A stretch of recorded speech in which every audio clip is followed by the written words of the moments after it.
Ek wil vandag vir ons gedeelte lees en ons gaan dit lees voordat ons geloof ook sing en bely en die Here vra om ons genadig te wees. Wil ek graag die teksgedeelte klaar doen waaruit ons vandag 'n boodskap gaan kry. Nou wil ek sê, die boek Jakobus voel soos 'n boek wat gister geskryf is. Dit voel asof iemand wat deel het van hierdie Bybelse opstel so halwe kykie in my lewe gehad het. En nou skryf hierdie persoon en hy skryf presies raak wat baie keer met my gebeur, wat met ons gebeur. En daar is 'n goeie rede daarvoor wanneer hierdie brief geskryf word en hierdie Jakobus waarvan ons lees was waarskynlik die Here se broer. Wanneer hy hierdie brief skryf, dan is dit nie 'n brief aan 'n sekere gemeente nie. Dit was soos 'n omsendbrief wat wyd geloop het vir mense wat dit regtig nodig het, regtig wyd geleef het. En daarom vandag nog voel ek baie keer dat die Here hier kom raak skryf wat in my lewe gebeur. Ek wil lees Jakobus en ek wil lees Jakobus 4 en ek gaan lees vanaf vers 13 tot en met vers 17. Kom nou julle wat sê, vandag of môre sal ons na die en die stad toe gaan en 'n jaar lank daar bly en ons sal sake doen en geld maak. Julle wat nie eers weet hoe julle lewe môre sal wees nie. Julle is maar 'n damp wat 'n oomblik verskyn en sommer weer verdwyn. Julle moet eerder sê, as die Here wil, sal ons lewe, sal ons dit of dat doen. Maar nou is julle te seker van julleself en praat julle groot. Al sulke groot pratery is verkeerd. As iemand weet wat die regte ding is om te doen en hy doen dit nie, is dit sonde. Ek lees vanoggend net tot hier. Voordat ek en jy gaan saam bid en terwyl ons so sit, kom ons sing uit 239, ons skuldbelydenis. Lied 200, Gesang 239.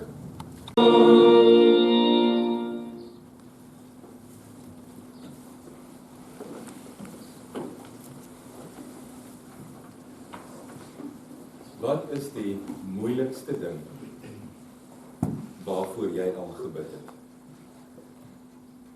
In jou lewe. Wat is die moeilikste ding waarvoor jy al gebid het? Wat is die moeilikste ding wat jy al van God gevra het? Nou hier is nie daai tipe vraag wat as ek die dominee dit vra, dan wil hy eintlik hê ons moet ons hande opsteek en dan gaan ek een kies en dan gaan ek sê, joh, jy was baie moeilik en dit was baie moeilik, want ons doen ook baie keer 'n kompetisie, wie het al die ergste goed mee gebeur en wie het al die moeilikste goed moes deurgaan.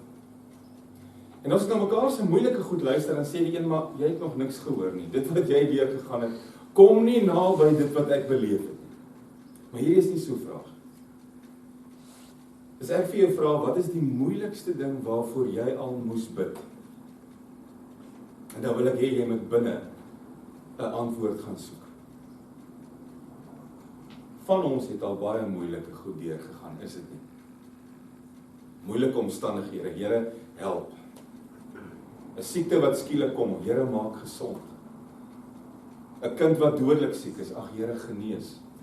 Omstandighede, goed wat gebeur, dood in die familie, hartseer, pyn. Smeekbede, pleitbede, Here, help. Maar kom ek sê vir jou, die moeilikste ding waarvoor jy al moes bid, klink presies soos die moeilikste ding waarvoor die een wat langs jou sit, en die een wat voor jou staan, die een wat agter jou sit, ook voor moes bid. Die moeilikste ding wat 'n mens van God vra, is ons eintlik veronderstel om te doen oor en oor aan mekaar. Wat is die moeilikste ding waarvoor 'n ou kan bid? Here, laat U wil geskied. Dit is die moeilikste ding wat jy vir God kan vra. Want die oomblik as jy dit bid, dan beteken dit jy erken, die stuurwiel is nie in my hande nie. Ek bepaal, besluit, beplan en beheer nie alles nie. My eie lewe is nie in my hande nie. En om dit te erken is moeilik. Hoekom? Want ons is beheervrate. Ons hou daarvan om in beheer te wees, is dit nie? Ek hou daarvan om 'n ding te beplan en dan werk dit presies net so uit. Ek hou daarvan om planne te maak en dan loop die dinge soos wat ek wil hê dit moet gebeur. En eintlik sien die wêreld hier buite, maar dis hoe dit is. In die wêreld hier buite leef ons in 'n perfekte wêreld, al is dit net in ons koppe en in ons harte. Die wêreld hier buite sê, beplan 'n ding, glo daarin en dit sal plaasvind. Sit net jou kop daarop neer en dit gaan gebeur. Dink groot, droom groot. Gaan groot of gaan huis toe. Lekker man, lekker.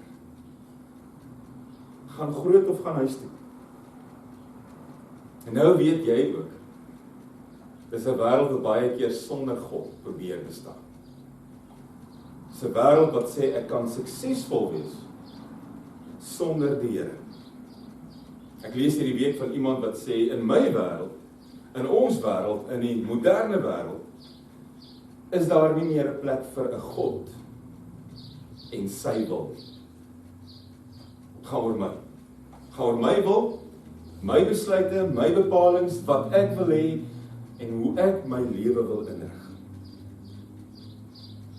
Nou wil ek vir jou sê, as 'n mens dink dis 'n nuwe ding, want ons kla ons baie keer oor die lewe van vandag, is dit nie. Die wêreld wat al hoe slegter word en die wêreld wat al hoe meer 'n vreemde plek word en die wêreld wat al hoe moeiliker word vir 'n gelowige. Maar as jy dink dis 'n nuwe ding, dan lees jy vanmôre hierdie briewe van Jakobus en jy kom agter. Nee, dit was maar nog altyd so. Ook hierdie ouens, vir wie hy geskryf het, duisende jare terug, was mense wat planne gemaak het sonder om God te ken, was mense wat dinge eenvoudig gesien het, ek besluit, ek sê, ek beheer, sonder om te sê, Here, laat U wil geskied. Wanneer Jakobus, en hierdie Jakobus was eintlik Jesus se broer, wanneer Jakobus hierdie brief skryf, en hierdie brief word wyd uitgestuur, kom hy 'n ding agter. Mense leef hulle lewens asof hulle die stuurwiel in die hand het. Asof hulle alles beheer, asof elke besluit wat hulle neem net so waar word, soos wat hulle dit wil hê. En daar is eintlik 'n baie eenvoudige skema, dit bestaan vandag nog in die wêreld. Dit wat jy kry, sal jy kry as jy sterk genoeg daarin glo. Dit wat jy wil hê sal waar word as jy al jou energie daarin sit. Wat jy dan beplan, sal eenvoudig gebeur. Hoe leef hierdie ouens? Jakobus sê, hulle sê, as ons vandag of môre 'n besluit neem om na hierdie of hierdie stad toe te gaan, en as ons besluit om 'n jaar daar te bly, en as ons besluit om sake te doen, baie of min, en as ons besluit om groot geld te maak, dan sal dit so wees, en ons sal al bly totdat ons terugkom. Jakobus skryf, daar's 'n klomp ene in julle sin. Ons is die mense wat vandag besluit, ek gaan vandag of môre, ek gaan na hierdie of hierdie plek, ek gaan 'n jaar daar bly, ek gaan hierdie sake doen en hierdie nie, ek gaan hierdie geld maak en hierdie nie, en dan sal ek besluit om terug te kom. En dan skryf hy, ek het nie 'n probleem hiermee nie. Daar's nie 'n probleem om planne te maak. Dis nie 'n probleem om uit te gaan na 'n nuwe plek toe nie. Dis nie 'n probleem om baie sake te doen nie. Dis nie 'n probleem om baie geld te maak nie. My probleem is, waar is God in hierdie beplanning? Waar is God in jou beplanning? Watter rol speel hy? Waar staan hy? Is hy die een wat jy uitskuif, of is hy die een wat jy nader trek? Is hy die een vir wie jou afhanklikheid bely, of is jy die een wat sê, ek is onafhanklik, ek het God nie nodig nie? Daarom skryf Jakobus, hy sê, weet jy wat, dit gaan goed met julle. Eintlik skryf hy hier vir 'n klomp Joodse Christene. Hierdie ouens, voordat hulle Christene geword het, was eers Jode. En daarom skryf hy hier van baie geld maak, want hierdie ouens kon geld maak. Hy skryf, ek het nie 'n probleem nie. Maar julle ingesteldheid het so 'n bietjie van 'n probleem. En dan skryf hy in die Afrikaans, sê dit mooi, julle is so 'n bietjie te selfversekerd en julle praat te veel groot. Nee, die Afrikaans sê dit eintlik baie sag. In die Grieks staan, julle is grootpraterig en arrogant. En die woord wat hy gebruik is eintlik 'n woord wat afgelei was om iemand te beskryf wat rondgegaan het en wonderwerke verkoop het. Jy het seker mense daai tyd gekry wat sê, jy siek, betaal my hierdie geld en ek gee vir jou 'n wonderwerk vir jou siekte. Of jy het moeilikheid, betaal my hierdie geld en hierdie wonderlike dinge sal met jou gebeur. En nou skryf Jakobus, dit wat julle hier sê, is ook arrogant. Dis woorde met lug binne, beteken niks nie. Dis grootpraterig.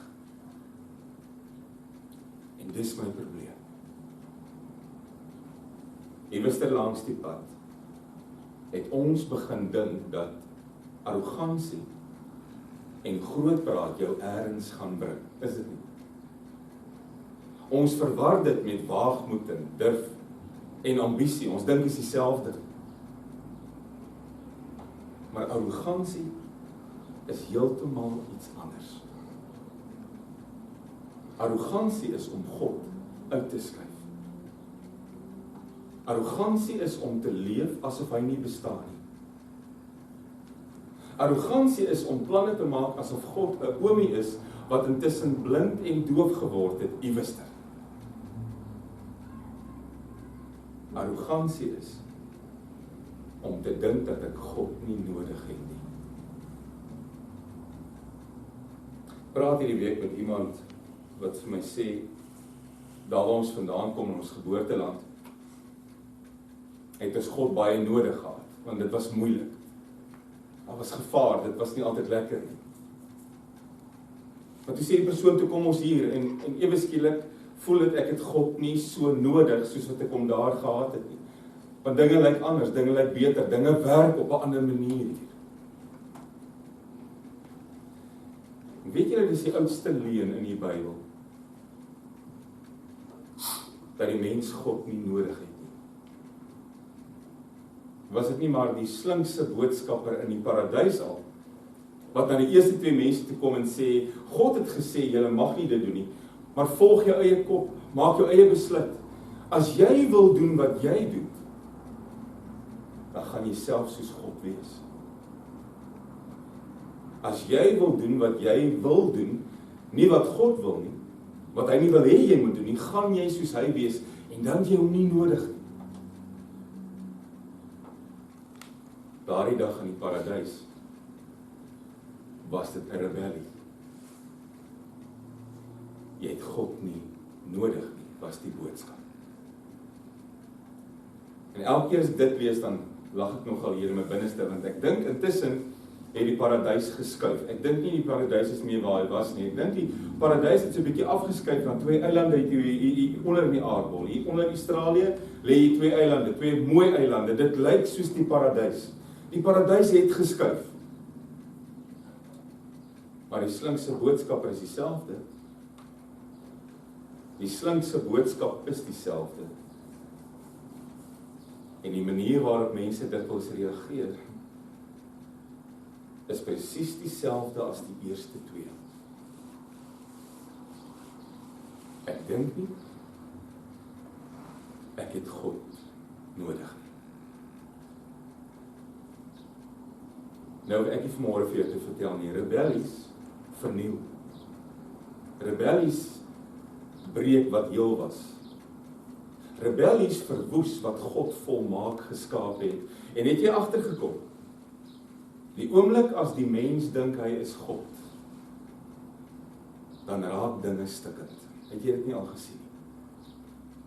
Die oomblik as die mens homself as koning proklameer, dan raak dinge erg deurmekaar. Eintlik is daar plek vir net een God in elke mens se lewe. Die oomblik as jy self daai stoel vol sit, dan raak dit nag. Dan is daar nie plek vir God en sy woord, of sy wil, of sy plan, of hoe hy dit wil hê nie. Dan gaan alles net oor my drome, my ideale, my planne, en hoe ek dit wil hê. Nou wil ek vanmôre vir jou sê, jy kan maar net een kyk gee, nie eers na buite toe, nie eers na jou vriende nie, net na jouself om agter te kom. Maar die planne werk nie altyd uit nie. Jy kry nie altyd wat jy ingesit het nie. Die werklikheid is, ons planne misluk. Ons idees val partykeer plat. Ons drome lê soms aan skerwe. Dit wat jy wou gehad het moet gebeur, het nie gebeur nie. Dit wat jy glad nie bestel het nie, het op jou voorstoep opgedaag, jy wil dit nie hê nie. Want jy hou nie daarvan nie. Ook in hierdie wêreld, of jy nou vir God aanvaar of nie, gebeur daar dinge wat buite jou beheer is. Die verskil is net, hoe reageer 'n mens daarop? Op 'n stadium sê die Here ook in Matteus 6, hoekom gaan jy jouself bekommerd oor hierdie dinge? En hoekom gaan jy jou kop breek? En hoekom gaan jy bekommerd wees en besorg wees oor môre? Môre bring sy eie. Môre het ook stikkende planne en drome aan skerwe. En dinge wat gebeur soos wat jy nie wil hê dit moet gebeur nie. Is dit wat vir my moeilik is? Die feit dat ek vandag moet erken, ek het nie eintlik die stuurwiel in my hande nie. Is dit vir jou ook so moeilik om dit te erken, as wat dit vir my is? Dis vir my erg om te sê, ek het nie die stuurwiel in my hande nie. Ek hou nie daarvan. En dien ek nie vanmôre 'n God nie, wie klim dan agter my stuurwiel in? Die noodlot? Of kom ek dalk by die punt uit wat ek sê, daar's niemand agter die stuurwiel nie, ons gaan onsself almal te pletter lewe. Nee. My moeilikste belydenis, ek is nie agter die stuurwiel nie, is ook my grootste hoop. God is agter die stuur. Ek wil dit weer sê. My moeilikste belydenis, ek is nie agter die stuur nie, is ook my grootste hoop. God is agter die stuur. En dan besef jy mens selfs die onsekere en die onbekende, gebruik God tot my voordeel, want wat doen dit? Dit laat my na God vra, dit maak my absoluut afhanklik. Dit laat my na God gryp, dit laat my bely, Here, net U. Net U is in beheer. Jy weet vanmôre, dinge kan in 'n oogwink verander, is dit nie? Jy weet vanoggend, die een oomblik is alles nog reg, die volgende oomblik is alles verkeerd. Jy weet dis hoe ons leef. Die enigste ding wat vas staan in my en jou lewe, is God se wese. Sy liefde, sy trou, en sy genade en sy sorg. Op 'n stadium skryf Paulus vir die Romeine, en hy skryf hierdie verskriklike mooi ding in Romeine 11. Begin met 'n paar vrae. Wie ken die bedoeling van die Here? Wie gee hom raad? En wie bewys hom 'n guns sodat hy verplig is om iets terug te doen? En dan skryf hy uit hom en deur hom en tot hom is alle dinge, aan hom behoort die heerlikheid tot in ewigheid. Dis jou onsekerheid wat jou van God afhanklik maak. En is dikwels ook die onbekende wat jou na God laat gryp. Daarom skryf Jakobus, ouens, maak ook julle oë. Wees so bietjie minder selfversekerd en 'n bietjie meer God versekerd. Wees so bietjie minder selfversekerd en bietjie baie meer God versekerd. Los jou arrogansie, erken jou afhanklikheid en sê vir 'n slag, skryf hy, sê vir 'n slag, as die Here dit wil hê. Soos die Here dit wil hê, as die Here dit wil hê. Ons almal weet daarvan, ons almal het al so gepraat, ons almal het al iemand gehoor wat so gepraat het. En 'n rukkie terug, 'n paar geslagte terug, het jy mense gekry wat elke sin so begin het. As dit die Here se wil is, dan sal dit en dit gebeur. Maar dit kan baie maklik net 'n gewoonte word. Baie van ons bedoel dit nie meer vandag nie. En baie van ons sê dit nie meer. Maar dit is eintlik die enigste manier hoe ons gaan leef. As dit die Here se wil is, sal ek dit of dat doen, sal ek soontoe of daartoe gaan, sal ek hierdie reg kry, of hierdie pad ander. Op 'n stadium praat ons nog van DV, wie van julle weet van die woord DV? Ons sê, wanneer ons 'n afspraak vasmaak, dan praat ons van DV, ons sal DV by mekaar kom. Dis Latyn, Deo volente, as dit die Here se wil is. DV. As dit die Here se wil is, as hy dit so wil hê, dan sal dit so wees. En ek wil vanoggend vir jou sê, dit moenie net 'n uitdrukking wees nie, of 'n gewoonte nie. Dit moet jou lewensingesteldheid word. Want die lewe gaan oor meer as my planne, en my idees, en my drome. Op 'n stadium lees mense, en dis 'n verskriklike mooi gedeelte, een vers, uit Spreuke 16 vers 9. Daar staan geskryf, die mens beplan sy pad. Die Here bepaal hoe hy dit sal doen. Is dit nie asemrowend mooi nie? Die mens beplan sy pad. Die Here bepaal hoe hy dit sal doen. Kyk 'n mens na die Bybel, elke mens wat al 'n pad saam met God gestap en dan kom jy agter, so was dit, so is dit en so sal dit wees. Kyk byvoorbeeld Paulus. Paulus het die wonderlike instrument wat die plek aan die brand steek in die Here se naam. Gemeente stig, mense nader trek. En dan wil Paulus 'n paar planne maak en hy wil by 'n paar plekke uitkom. En dan lees jy ook in 'n gedeelte Handelinge 16 vers 6, die Heilige Gees het hom gekeer om in Asië uit te kom. Paulus wil in Rome uitkom. Hy wil daar uitkom, hy wil saam met die ouens aanbid. Uiteindelik daag hy in Rome op in boeye. Aan die einde van sy lewe. Die mens beplan sy pad.